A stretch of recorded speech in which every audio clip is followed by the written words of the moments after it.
Sesungguhnya Allah akan menolong seorang hamba-Nya selama menolong orang lain.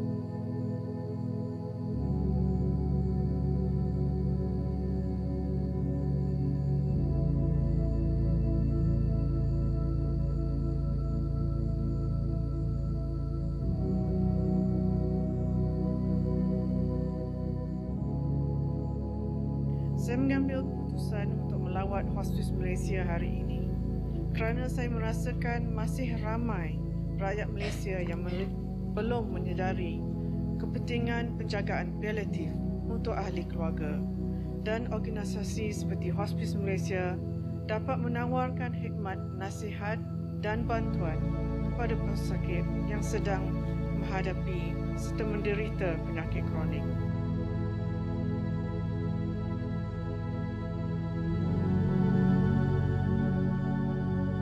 Sebagai sebuah komuniti, kita sepatutnya memastikan semua orang terjaga sebaik.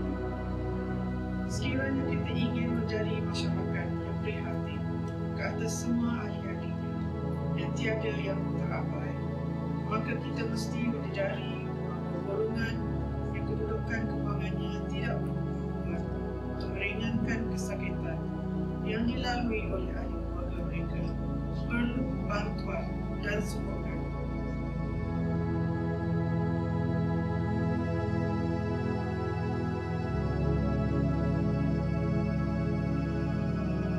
Sebenar bulan Zulhijjah yang penuh barakah ini, mungkin inilah waktu yang afdal untuk kita mengiatkan usaha yang lebih kuat lagi bagi menunjukkan prihatinan bagi mereka yang memerlukan